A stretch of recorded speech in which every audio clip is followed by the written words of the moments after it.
નમસ્કાર દર્શક મિત્રો, ઈ ગવર્નન્સની આ શૃંખલામાં આપ સૌનું હાર્દિક સ્વાગત છે.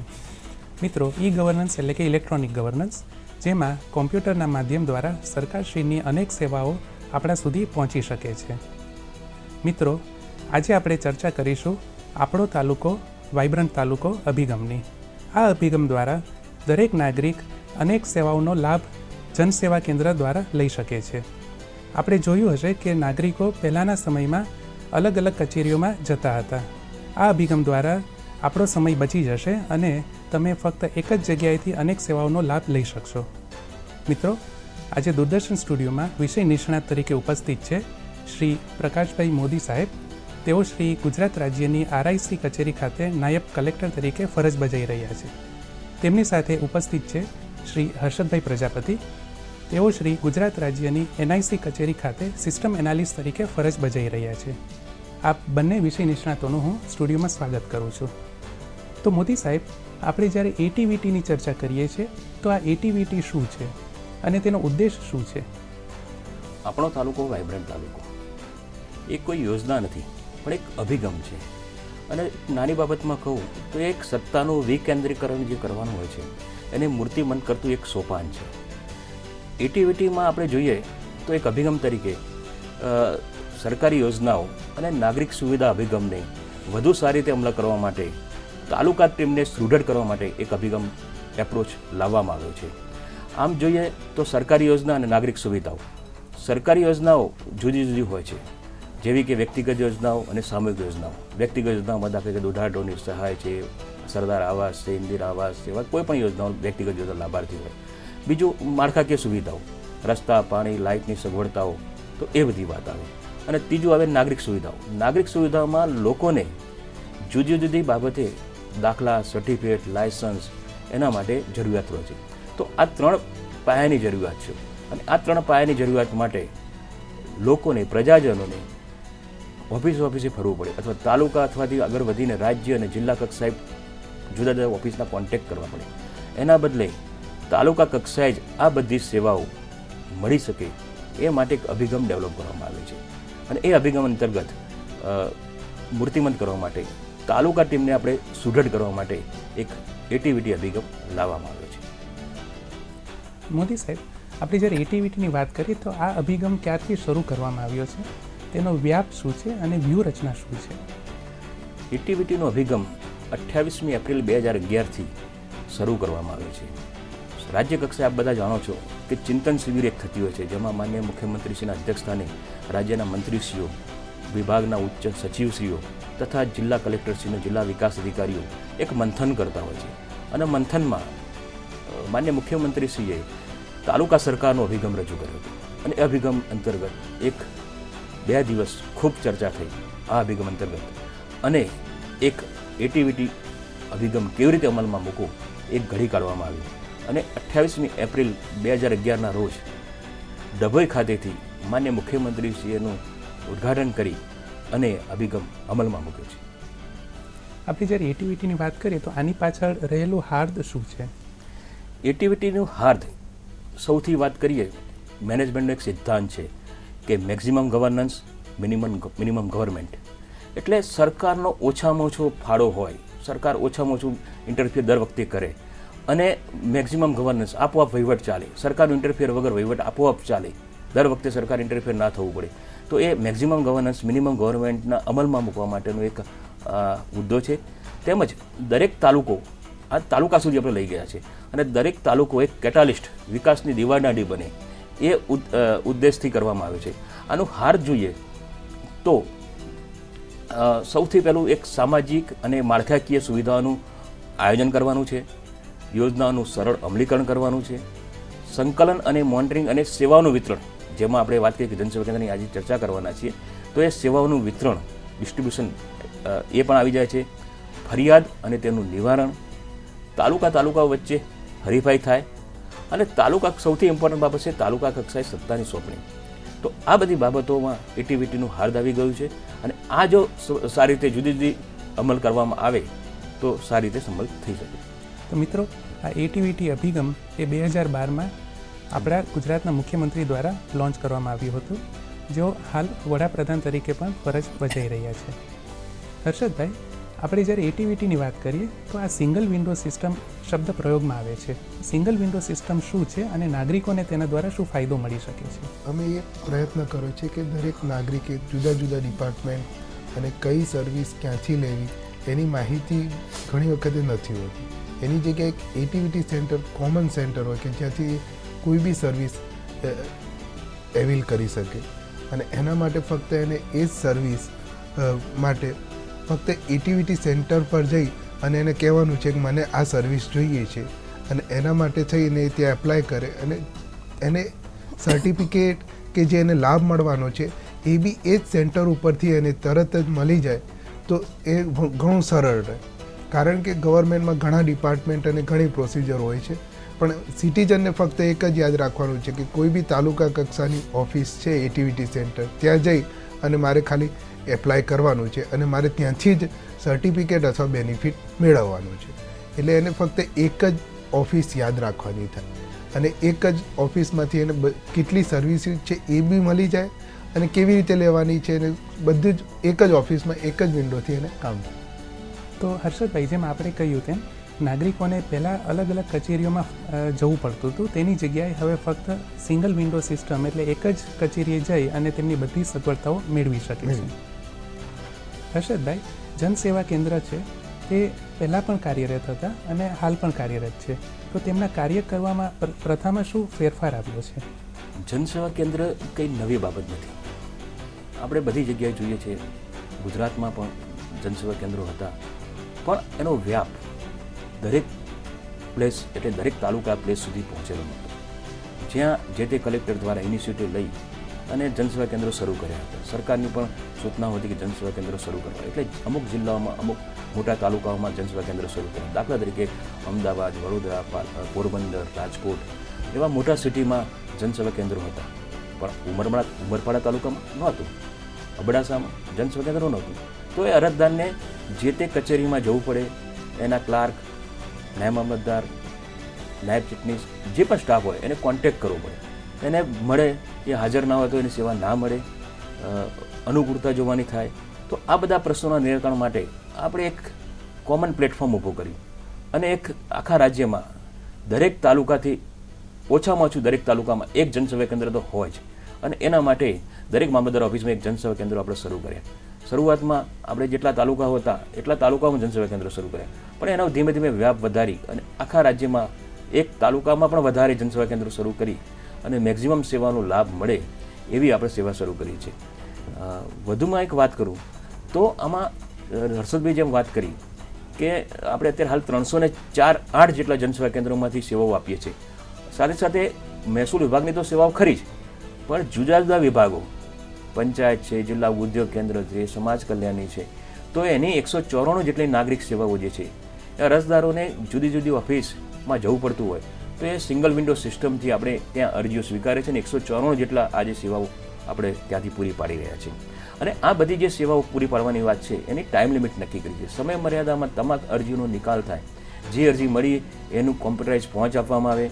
કોમ્પ્યુટરાઇઝ પહોંચ આપ્યા પછી તરત જ એનું સિસ્ટમમાં દાખલ કરવામાં આવે અને સિસ્ટમમાં દાખલ કર્યા પછી જે તે કચેરી જેની સર્ટિફિકેટ દાખલો, સર્ટિફિકેટ, લાયસન્સ આપવાની જવાબદારી છે એને મોકલી આપવામાં આવે અને એ સમય મર્યાદામાં મળે એ માટે એક MIS પોર્ટલ ડેવલપ કરવામાં આવ્યું છે.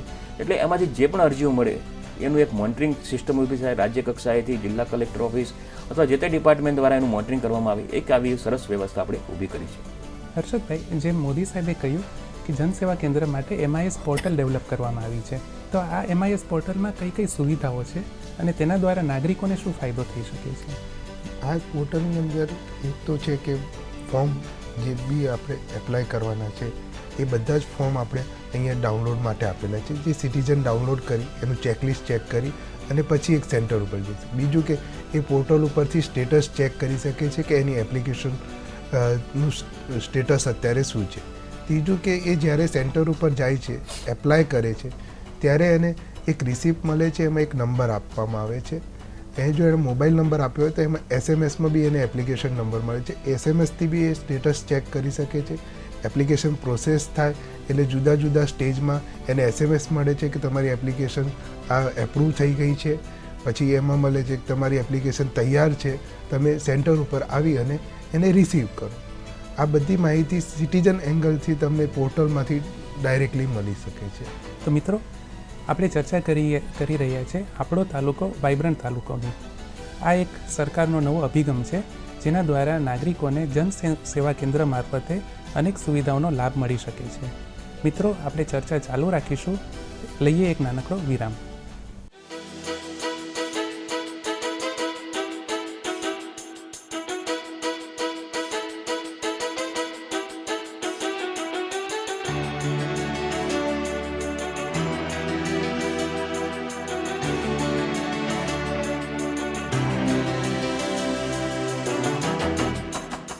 મિત્રો, વિરામ બાદ ફરી આપનું સ્વાગત છે. આજે આપણી ચર્ચાનો વિષય છે આપણો તાલુકો વાઇબ્રન્ટ તાલુકો. ઈ ગવર્નન્સ અંતર્ગત આપણો તાલુકો વાઇબ્રન્ટ તાલુકો એક નવો અભિગમ છે. આપણે તેની ચર્ચા ચાલુ રાખીશું. તો હર્ષદભાઈ, આપણે જ્યારે એટીવીટીની વાત કરીએ તો જનસેવા કેન્દ્રમાં કઈ કઈ આવશ્યક બાબતોનું ધ્યાન રાખવામાં આવે છે? એટીવીટીમાં પહેલી તો એક કે આપણે આખા ગુજરાતમાં સેન્ટ્રલાઇઝ એપ્લિકેશન ચાલુ કરી, એટલે એના માટે પહેલી કનેક્ટિવિટી જોઈએ કે કનેક્ટિવિટી બધી જ જગ્યાએ 24 અવર્સ અવેલેબલ થાય.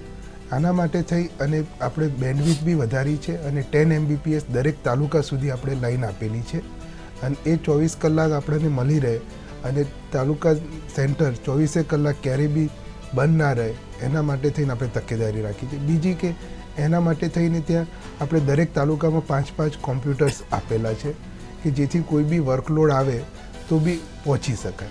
એના માટે ઘણી વખત એવું થાય છે કે સિઝન હોય તો લાઈક એક્ઝામ રિઝલ્ટ આવી ગયા 10મા 12માના, તો એ વખતે ઘણો લોડ વધી જાય છે. તો એ વખતે આપણે 24 અવર્સ સેન્ટર ચાલુ રાખી અને એપ્લિકેશન લેવાનું કામ કરીએ છીએ. તો એ વખતે 5 કોમ્પ્યુટર પ્લસ 24 અવર્સ આપણે અવેલેબિલિટી રાખીએ છીએ. તો બેઝિક આપણે ઇન્ફ્રાસ્ટ્રક્ચર અને ટાઈમ એ વખતે આપણે વધારી દઈએ છીએ કે જેથી સિટીઝનને તરત સર્વિસ મળી શકે. આપણે જ્યારે એટીવીટીની વાત કરીએ તો કોઈ પણ નાગરિક જ્યારે જનસેવા કેન્દ્ર તરફ જાય છે તો તેનો ચાર્જ કેટલો લેવામાં આવે છે અને તેમને પ્રોસેસ શું હોય છે, એટલે કઈ પ્રક્રિયામાંથી વ્યક્તિને પસાર થવું પડે છે? જનસેવા કેન્દ્રમાં કોઈ પણ વ્યક્તિ અરજદાર જાય તો એને 20 રૂપિયા સેવા ફી તરીકે આપણે લઈએ છીએ, કારણ કે જનસેવા કેન્દ્ર આઉટસોર્સિંગથી અને ઇન હાઉસ ઓપરેટ બંને રીતે ચલાવીએ છીએ. તો એ સર્વિસીસ ઇન્ટરપ્ટેડ સિવાય સતત રીતે ચાલુ રહે એટલા માટે આપણે નોમિનલ ચાર્જ 20 રૂપિયા પ્રત્યેક અરજી દીઠ લઈએ છીએ. એ ઉપરાંત આપણે જે ગરીબલક્ષી 13 સેવાઓ એવી નક્કી કરી છે એનો આપણે કોઈ ચાર્જ નથી લેતા અને એ મુક્તિ. દાખલા તરીકે વિધવા સહાયની યોજના છે, અંત્યેષ્ટિ સહાય યોજનાની કોઈ બેનિફિટ કોઈને લેવાની અરજી કરવાની હોય તો એવી અરજીઓમાં આપણે કોઈ પણ ચાર્જ લેતા નથી, પરંતુ જે બીજી બધી અરજીઓમાં 20 રૂપિયા નોમિનલ ચાર્જ લઈએ છીએ. સાથે સાથે આપણે જે સેવાઓ આપીએ છીએ એમાં 194 પ્રકારની સેવાઓ છે, એમાં 32 સેવાઓ તો વન ડે સર્વિસ છે, એટલે સેમ ડે જ આપણે એને સેવા આપી દઈએ. સવારે અરજદાર અરજી કરે, સાંજે જ એને સર્ટિફિકેટ મળી જતું હોય છે. એટલે કોઈ પણ અરજદાર જ્યારે જનસેવા કેન્દ્રમાં જાય ત્યારે અરજી ફોર્મ આપણે એક મફત આપીએ છીએ. અરજી ફોર્મ ત્યાંથી લઈ પૂરેપૂરા ભરી એની સાથે જે ચેકલિસ્ટ છે એના સાથે જે પુરાવા જોડવાના છે એ બધા પુરાવા એ જોડી દે. એ પુરાવા જોડી અને અમારા જનસેવા કેન્દ્રના કાઉન્ટર ઉપર ચકાસી લેવડાવે કે બધું બરાબર છે. એ જોયા પછી એ અરજી ત્યાં આપશે એટલે જનસેવા કેન્દ્ર કાઉન્ટરવાળા સ્વીકારશે, પુરાવા બધા છે કે નહીં ચેક કરી અને તરત એને કોમ્પ્યુટરાઇઝ પહોંચ આપશે. એ કોમ્પ્યુટરાઇઝ પહોંચ આપશે, એમાં યુનિક આઈડી નંબર છે, એટલે ગમે ત્યારે એને ઇન્ટરનેટ ઉપર અથવા તમારી પોર્ટલ ઉપર સર્ચ કરવું હોય અથવા એને એસએમએસથી જ્યારે પણ માહિતી મળશે તો તરત જ એને ખબર પડશે કે મારું આ સ્ટેટસ છે. અને જ્યારે જે તબક્કે અમારી એપ્લિકેશન પ્રોસેસ થશે એની તબક્કાવાર એને માહિતી મળતી થશે. એટલે અરજદારને ખૂબ સરળતા ઊભી થાય છે. એ ઉપરાંત અરજદારે પછી અરજી આપ્યા પછી એને ભૂલી જવાનું છે કે ભાઈ મારે કઈ ઓફિસે જવાનું છે. એ અમારું કામ છે. અમે જે તે ઓફિસમાં અરજી પહોંચાડશું, ત્યાંથી સર્ટિફિકેટ મેળવી અને સિંગલ વિન્ડો સિસ્ટમની જેમ એટલે અહીંથી જ એને જવાબ અથવા સર્ટિફિકેટ, લાયસન્સ જે પણ હોય એ જનસેવા કેન્દ્રમાંથી જ એને મળશે. એટલે ખૂબ સરળતા થશે. એ ઉપરાંત બીજી એક અગત્યની વાત કરું કે આપણે ઘણી બધા સર્ટિફિકેટ અથવા તો લાયસન્સ આપણે આપીએ છીએ, એમાં એક સૌથી વાત જે કરીએ તો એક સોગંદનામાની વાત છે. તો ઘણા બધા સોગંદનામા, આશરે 15 પ્રકારના સોગંદનામા આપણે પ્રી કન્ફ્યુગ તૈયાર કર્યા છે. એટલે ટાઈપ કરેલા તૈયાર રાખે છે, એમાં આપોઆપ નામો ભરાઈ જાય, નામ લખાવે, નામ સરનામા લખાવે. તો એ સોગંદનામા, દાખલા રેશન કાર્ડ કરવા માટે કોઈ સોગંદનામું કરવું પડતું હોય તો એને પહેલાં ટાઈપ કરવા જવું પડે. એ બધા જ પ્રશ્નો આપણે અહીંયા સોલ્યુશન લાવી દે છે અને ખાલી 20 રૂપિયામાં જ આ બધું કામ પૂરું થતું હોય છે. આપણે જનસેવા કેન્દ્રમાં સિટીઝનને એટલે નાગરિકોને કઈ રીતે ફાયદો મળે છે અને હાલમાં આપણે કેટલી અરજીઓ આવી રહી છે? આમાં નાગરિકોને ઘણી સુવિધા એટલા માટે થઈ જાય છે કે એક તો એમને એસએમએસથી એલર્ટ મળે છે કે એમને વેઇટ નથી કરવું પડતું કે મારે અથવા ધક્કો નથી ખાવો પડતો કે મારી સર્વિસ સર્ટિફિકેટ તૈયાર છે કે નહીં. એના માટે એમને તરત જ ઓનલાઈન થી બી ચેક કરી શકે છે. સર્ટિફિકેટ તૈયાર થઈ જાય એટલે એસએમએસ આવે છે કે તમારું સર્ટિફિકેટ રેડી છે. અને આપણે આમાં ઘણી સર્વિસીસ એવી છે કે સેમ ડે આપણે પ્રોસેસ કરી શકીએ છીએ કારણ કે આમાં બધું જ ઓનલાઈન છે. એટલા માટે થઈને આપણે ઘણું સરળથી ઇઝીલી પ્રોસેસ કરી શકીએ છીએ. અમે આ ચાલુ કર્યું ત્યારે 2012-13માં લગભગ 30 લાખ એપ્લિકેશન આવી હતી. એમાંથી લગભગ બધી જ પ્રોસેસ થઈ ગઈ હતી અને 1556 અરજીઓ નિકાલની બાકી હતી એ સાલ. બીજા વર્ષે એટલે કે 13-14માં 58 લાખ એપ્લિકેશન્સ આવી હતી અને એમાંથી બી 57,67,557 એપ્લિકેશન્સ પ્રોસેસ થઈ ગઈ હતી. એટલે આમ જોવા જઈએ તો અમારો રેશિયો લગભગ 96% સર્વિસીસ જે સિટીઝન ચાર્ટરમાં આપણે બતાવેલો છે એ ટાઈમ પ્રમાણે કમ્પ્લીટ થઈ ગઈ છે. બીજું તો એ છે આમાં કે સિટીઝનને સર્વિસ ક્યાંથી લેવી હતી, કઈ લેવી છે એ બધી ઇન્ફોર્મેશન અહીંયા એમને ઇઝીલી મળી જાય છે. પ્લસ આમાં એક બેનિફિટ એ થાય છે કે સિસ્ટમમાં જે લોડ આવે છે, ધારો કે 10મા-12માનું રિઝલ્ટ આવે છે એ વખતે દરરોજની 70,000 થી 80,000 એપ્લિકેશન્સ પ્રોસેસ થાય છે. તો એ લોડ વખતે અમે 24 અવર સેન્ટર ચાલુ હોય છે અને એ બી ઇઝીલી થઈ જાય છે. પહેલાં ફર્સ્ટ યર અમને થોડી તકલીફ પડેલી ઇન્ફ્રાસ્ટ્રક્ચરને. હવે એ રીતના કારણ કે અમને બી ખ્યાલ નહોતો કે આટલો લોડ આવશે કે નહીં. હવે અમે એનાલિસિસ કરી લીધું કે કઈ સિઝનમાં કેટલો આવે છે જે પહેલાંના આપણા ડેટા હતા અને એ પ્રમાણે જ પહેલેથી જ તકેદારી રાખીએ છીએ કે જેથી એ આપણે લોડ મેન્ટેન કરી શકીએ અને સિટીઝનને ઓન ટાઈમ સર્વિસ આવે. મિત્રો, આપણે ચર્ચા ચાલુ રાખીશું. લઈએ એક નાનકડો વિરામ.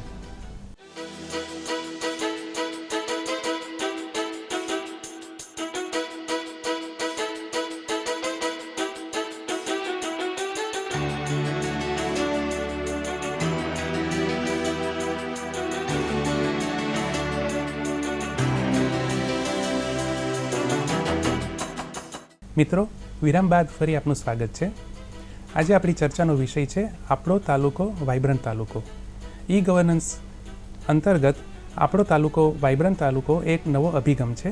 આપણે તેની ચર્ચા ચાલુ રાખીશું. મોદી સાહેબ, આપણે જે એટીવીટીની વાત કરી રહ્યા છીએ તો ભવિષ્યમાં તેમાં શું ડેવલપમેન્ટ થવાના છે?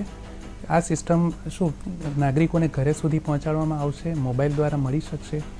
આપણો તાલુકો વાઇબ્રન્ટ તાલુકો શરૂ કર્યું, અભિગમ અંતર જનસેવા કેન્દ્ર શરૂ કર્યા ત્યારે આપણો વ્યાપ ફક્ત તાલુકા સુધી વધારવાનો હતો.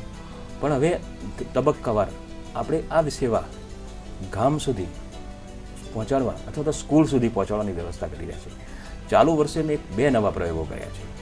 2 નવા પ્રયોગોમાં એક રાજકોટ જિલ્લામાં આપણે 112 જેટલી સ્કૂલોમાં લિંક આપી છે અને ત્યાંથી જ જે સ્કૂલોના બાળકો જે છે 10મા-12મામાં ભણતા હોય એના આવકના દાખલા અથવા જાતિના દાખલા જોતા હોય તો એની લિંક આપી છે. એટલે સ્કૂલમાંથી જ એની એપ્લિકેશન અમને મળી જાય અને સર્ટિફિકેટ અમે સ્કૂલમાં જ આપણે પહોંચાડી દઈએ એવી એક વ્યવસ્થા ઊભી કરી છે. એટલે આની સાથે કનેક્ટ કર્યા છે અને એ વ્યવસ્થા કરી છે. પાયલોટ તરીકે રાજકોટમાં છે પણ નેક્સ્ટ યર આપણે આખા રાજ્યમાં પણ અમલ કરી શકીએ. એટલે સ્કૂલ સાથે લિંક કરી દેવાથી સ્કૂલમાંથી જ, અને આપ બધા જાણો છો કે માધ્યમિક શાળાઓમાં મોટાભાગે કનેક્ટિવિટી ગુજરાતમાં તો છે જ, તો એ રીતે આપણે વ્યવસ્થા કરી છે.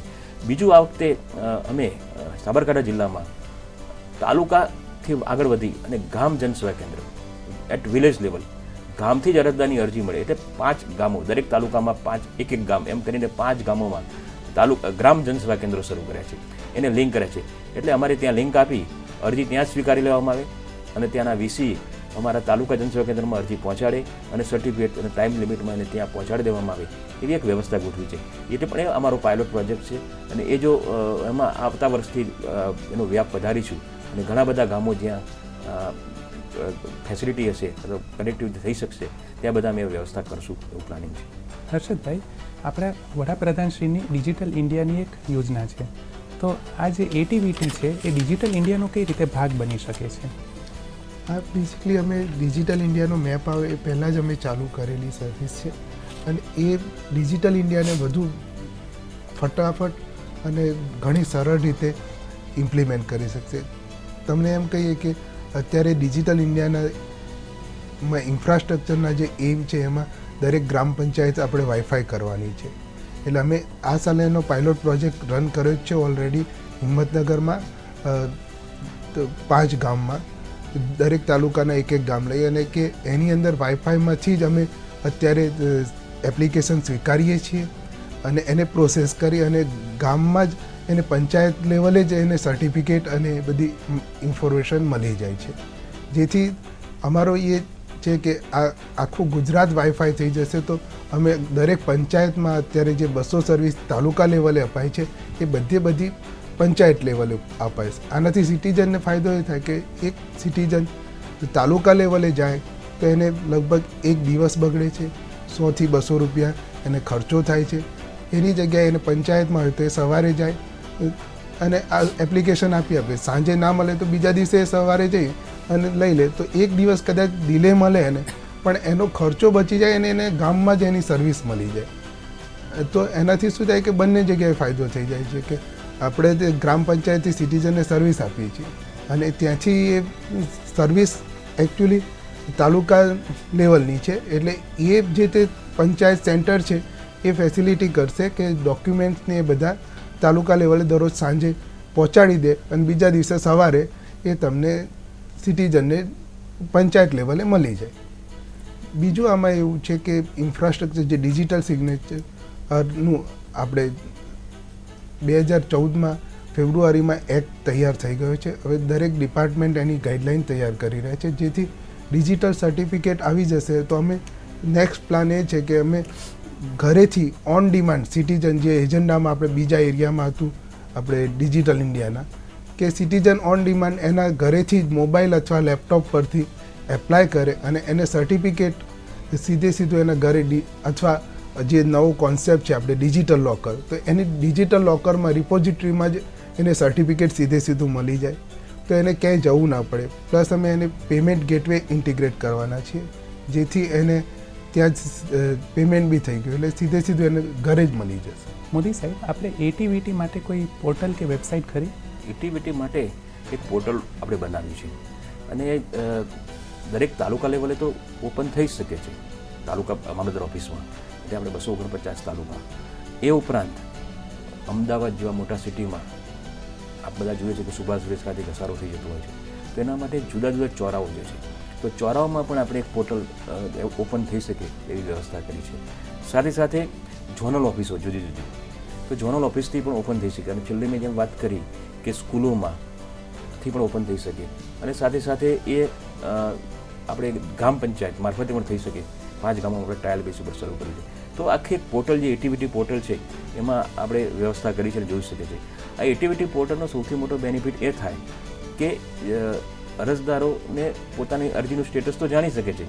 એ ઉપરાંત એ જ દાખલા તરીકે કોઈ જાતિ સર્ટિફિકેટ કોઈ મેં મેળવ્યું છે, હવે મારે મેં સર્ટિફિકેટ દાખલા તરીકે મારી કોઈ ભરતીમાં મેં આપ્યું, હવે એની વેલિડિટી કોઈને ચકાસવી હોય, સત્યતા ચકાસવી હોય, તો એ એજન્સી, એ સ્કૂલ અથવા તો એ એજન્સી અમારો કોન્ટેક્ટ કરે તો અમે એને આ જે સર્ટિફિકેટ જે ઇસ્યુ થયા છે એ અમારે ત્યાંથી જ ઇસ્યુ થયા છે કે નહીં એ ઓનલાઈન ચેક કરી શકે એવી એક વ્યવસ્થા આપણે પોર્ટલ મારફતે કરી છે. એટલે વેરિફિકેશન માટેનો જે સમય બગડે છે એ બગડી શકે નહીં અને ઝડપથી કામ થઈ શકે. હર્ષદભાઈ, આના માટે કઈ વેબસાઇટ છે આપણે દર્શક મિત્રોને જણાવીશું? etvt.gujarat.gov.in એટલે http://etvt.gujarat.gov.in. આ રીતે આપણે ઇન્ટરનેટ પર અવેલેબલ છે. ઇવન સ્માર્ટ મોબાઈલ હશે તો એમાં બી આ રીતે સાઇટ ઓપન થશે. એમાં જે ફ્રન્ટ લોગિન વગર સ્ટેટસ ચેક કરી શકાશે, ફોર્મ ડાઉનલોડ કરી. તો મિત્રો, જેમ આપણે જાણ્યું તેમ આપણો તાલુકો વાઇબ્રન્ટ તાલુકો એ એક નવો અભિગમ છે. જનસેવા કેન્દ્ર દ્વારા દરેક નાગરિકને સરકારશ્રીની અનેક સુવિધાઓ ઉપલબ્ધ કરવામાં આવશે. નાગરિકો ઘરે બેસીને ઇન્ટરનેટના માધ્યમ દ્વારા પણ આ વેબસાઇટ વિઝિટ કરી શકે છે વેબસાઇટનું એડ્રેસ છે http://atvt.gujarat.gov.in. મિત્રો, આશા રાખું છું આજનો કાર્યક્રમ આપને ખૂબ ગમ્યો હશે. આપ આપના પ્રતિભાવો અમને અમારા ઈમેલ આઈડી પર મોકલી આપશો. અમારું ઈમેલ આઈડી છે egov@ddgitnar.com. હું દૂરદર્શન સ્ટુડિયો તરફથી અને દર્શક મિત્રો તરફથી આ બંને વિષય નિષ્ણાતોનો આભાર વ્યક્ત કરું છું. મિત્રો, આજનો કાર્યક્રમ આપ ફરીથી ઇન્ટરનેટ દ્વારા પણ જોઈ શકશો. ઈ ગવર્નન્સને રિલેટેડ બધા કાર્યક્રમો આપને યુટ્યુબના માધ્યમ દ્વારા પણ જોઈ શકાશે.